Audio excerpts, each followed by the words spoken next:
Morning peeps, good morning everyone, how's everyone doing? Hopefully you guys are all doing well. Don't forget, if you're new to the channel, like, share, subscribe. On yesterday's video I spoke about doing another challenge. You guys will remember that last year we did the road to 175 pounds where I cut weight like a fighter.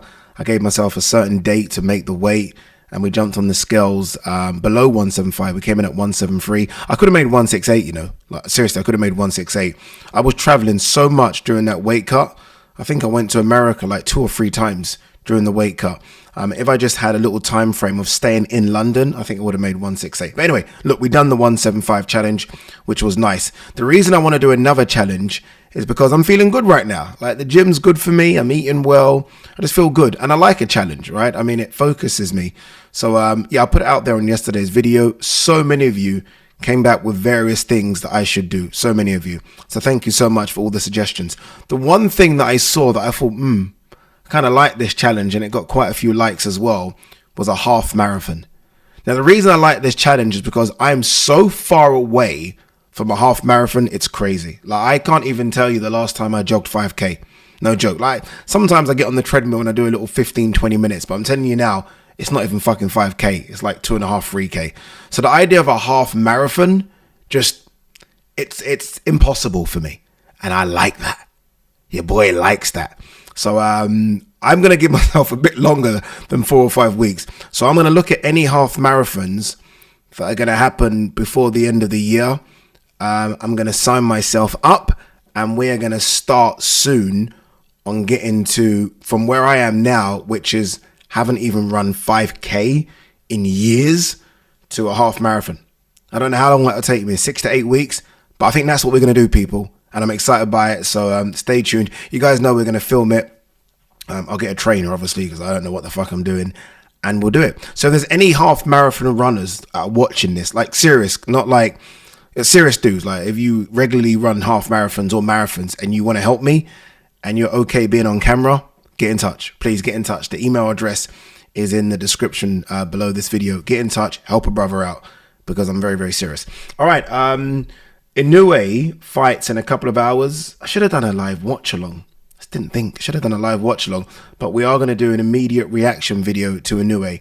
So you're probably going to watch the Inoue video before this one. So probably this doesn't make sense right now what I'm saying. But yeah, we will do a reaction to Inoue. I think, so I'm filming this before the fight. I think Inoue gets a stoppage round 5. Round 5, I think he gets rid of him. But we'll see. All right, let's go through the news. Billy Joe Saunders plotting definite comeback. It's been too long, man. It's been too long. Like, it's been too long. Like, I like Billy Joe Saunders. I think he's a character. I think he's a good fighter.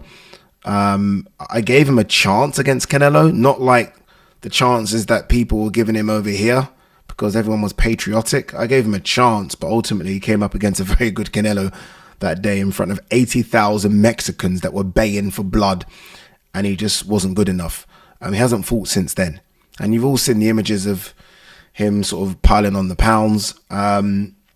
He just looks like a guy that's retired. If you haven't fought since then, what's the hunger? What's the want? What's the want? You've made some good money. You've been a 2-weight world champion. Let's not forget that he's been a 2-weight world champion, 160 and 168. Nah, not for me. Not for me. But look, I mean, he has spoken about the Chris Eubank Jr. fight. It's still a fight that will interest the public. I'll watch it, but I'm not like, oh my God. Like, you know, when Chris Eubank Jr. kind of had that hit list, this was the fight that I was like, I have no interest in. Like, not in, like, why are we talking about retired fighters? And not just retired by a year. We're talking, is he not fought for like, I think it's like 3 years. Was it not? Around 3 years? So no, no interest in that. You know what someone asked me yesterday? Someone watched my video, AJ Dubois video. Thank you for everyone that watches all the time. And they said, Ade, what happens if Dubois wins? And I was like, dude, like, what are we going there for? What are we doing? Like, what are we doing? And look, this isn't a case of I'm an AJ fan and not a Dubois fan. I'm a fan of both. But obviously, look, I've worked on so many AJ fights. I've interviewed AJ so many times. I've spoken to him so many times. So as much as I should be impartial because I'm working on these events, you can't help but build a relationship with someone when you see them all the time. You know what I mean? I think I've only worked on one one Dubois fight or two. No, two. Hrgović and Jarrell Miller. And I've interviewed him a couple of times. Look, Dubois is a great guy, by the way. Great guy. His dad's incredible. Speak to his sister as well. He's got a younger brother that looks like he can do something in the next few years as an amateur and then move on to the pro scene. So look, the whole family is good. But I'm just a bit team AJ on this one. But look, if Dubois were to win, I mean, look, there's two ways to read this. There's what does it mean for AJ? What does it mean for Dubois? Let's start with what it means for Dubois first. I mean, if Dubois wins, this is one hell of a comeback story. And we all like a comeback story. We all like the Rocky stuff, don't we? We all love it. And when you consider where he was 3-4 years ago, you know, the quitter stuff, and he hasn't got the right mentality, and he's not built for this sport, and all that bullshit that was said about him. For him to then have this run of Jarrell Miller, Hrgović, AJ, that's incredible. And I'd be so happy for his team as well, because I'm a massive fan of Don Charles. I've spoken about this quite a lot, but I remember when I first started this as a YouTuber with a little camera and didn't know what to do. Like, camera had no focus, no mic. It was all over the place. Don Charles invited me down to his gym. I reached out to him and he was like, yeah, come down, do some interviews, watch some sparring. I mean, we had at the time, I probably had about 100 subscribers on the YouTube channel. So it wasn't like he was doing it because he was going to get something out of it, like some views. He was going to get no views. He invited me to his gym. And you know, the funny thing is, I saw Daniel Dubois spar. I saw Dubois spar Derek Chisora. Here we are now, all these years later. Dubois kind of gone away from the gym. He's now come back, and the best Dubois is under Don Charles. So look, I'll be so happy for Don Charles. So happy. Because I don't know if he gets enough credit as a trainer. He's obviously got something because he's brought something out in Daniel Dubois. So look, for Dubois, it would be incredible. He would feel like a proper world champion. I almost feel like he would then... I think the majority of people watching this fight want AJ to win. The majority of people come into the stadium. But Dubois is such a likable character. Like, he would then, I think, overnight become a star and take all those people. Like, literally, I think he would become a star. So it would be life-changing for Dubois. It'd be incredible. Honestly, it'd be incredible. And it wouldn't open him up for Usyk and Fury fights. Like, Fury's not going to fight Daniel Dubois, and nor is Alexander Usyk again. But it does make for exciting fights against the likes of Joseph Parker and Martin Bakole. So all those guys will be hoping Dubois wins, because all those guys will make interesting fights with Dubois. If AJ loses, that's the pressure. This is the pressure cooker. If Dubois loses, Dubois don't want him to lose, obviously. Dubois, it's not like a loss doesn't affect him. It does, but certainly not in the same way it affects AJ. If Dubois loses, he's 26. He's kind of supposed to lose. You know, if you look at the bookies, if you speak to people, he'll come again. He'll build himself up, and he'll have interesting and exciting fights. If AJ loses, it's done. It's true. It's true. I'll be honest with you, it's true. I know, like, we've seen fighters kind of rebuild, and Joseph Parker springs to mind as someone that's rebuilt. AJ himself has rebuilt. Dubois has rebuilt. But AJ only wants to fight at the top table. You get beat by Dubois, you have to start again. He has to kind of have the year that he's just had. I don't think he's willing and wanting to do that again, that run. I don't think he's willing and wanting to do it.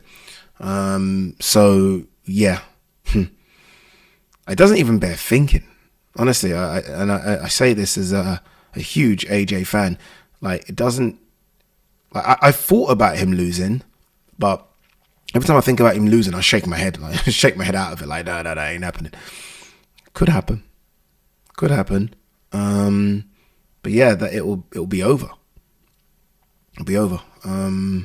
Especially because if he does lose, it's not a points loss, is it? I think we all know if AJ were to lose this, like, this ain't getting points. If AJ was to lose, it means he's got knocked out. He's been stopped, corner stoppage. So it will be a brutal loss, and those are difficult to come by. Or to come back from. So yeah. Yeah, man, I don't know. As this fight gets closer, you know what I mean? But no, look, if Dubois wins, good luck to him, because he would have deserved it. And he's such a great guy. hopefully, I did a really good sit-down interview with him for DAZN. Really good. Hopefully that's out soon. I don't know why it's taken so long to come out, but hopefully it's out soon. Such a nice guy. Again, his team's great as well. But, yeah. Turkey Al Sheikh requested Joe Cordina and William Zepeda for Shakur Stevenson. Okay. The Joe Cordina request, strange. That's very strange. Again, I heard it was Zelfa Barrett that was requested, or at least Eddie and Matchroom asked for Zelfa Barrett. Zepeda is the one that I think a lot of people wanted, and I think that's the fight that's going to be next if Shakur gets past Joe Cordina. By the way, don't sleep on that fight, Don't sleep on Cordina, Shakur Stevenson. Don't sleep on a man that now is backed against the wall, and he knows if he loses and he loses badly, that might be that. Like, Joe Cordina is a good fighter. Edgar Berlanga, it's going to be hard for me to stay at 168 pounds. Oh, actually, very quickly, before we... Turkey said something very interesting the other day. I think he did an interview on Talk Sport. He spoke about the pay-per-view prices. And he spoke about, pay-per-view prices need to come down, which is refreshing to hear, really refreshing, because they just seem to be creeping up all the time. Like, no one's ever spoke about, let's bring them down a little bit. Like, I've always said, I can understand why the big fights are on pay-per-view, but like there needs to be a case of, okay, an AJ fight, we get it, $25, I get it. Some other fights though, why can't they be $10, $15? Like, why does every fight has to be a certain price point? And I think he spoke about this. I think he said that Bivol Beterbiev is going to be $15. And you know what's very interesting? Not just $15 in the UK, $15 worldwide. That's interesting, because America pay-per-view price is just thieving. Like, I've never understood it. No one's ever been able to explain it to me. I don't understand it. I don't understand how a pay-per-view fight in the UK is $25, $20, sorry, £25, £20. And in America, I mean, it can get towards the 100 mark. What I'm saying, it's been that and some. I don't get it. Never understood it. And now, I don't know, maybe I'm reading this wrong, but I think he said that worldwide, which is including America, $15 for Bivol Beterbiev, and other fights, he said $20 worldwide. Look, will this stop illegal streaming? No, but at least try something, and trying something could be lowering the price. There could be people that are like, I'm willing to pay $15 for it, or 15 quid for it, but I'm no more. And if you charge more, I'm just going to stream it, and they'll find a good stream. But if you lower the price, $10 maybe, $15, maybe there's something in that. Maybe there's something in it. Maybe. I still think there is an argument, especially with DAZN, the way it started about no more pay-per-view. I still think there is an argument to have DAZN a bit like a Netflix and no pay-per-view. No more pay-per-views. And I don't know what that price point would be. Like, what could they charge a month? But DAZN put on so much boxing, I almost feel like, I don't know if anyone would pay 50 quid a month. I'm not quite sure. But then if it's that high, maybe there is no more pay-per-view. I don't know. I'm not quite sure. Edgar Berlanga, it'll be hard for me to stay at 168 pounds. No idea how he makes 168. No idea. I've seen this guy. I've stood next to him. He's enormous. I think we all saw the face-off with Canelo. This guy's a big guy, and he's very chunky. It's not like he's just tall. He's thick as well. I don't know how he makes it. It's funny because if I was to be a fighter, I'm 5'11" on a good day, I'd probably have to be 154, which blows my mind.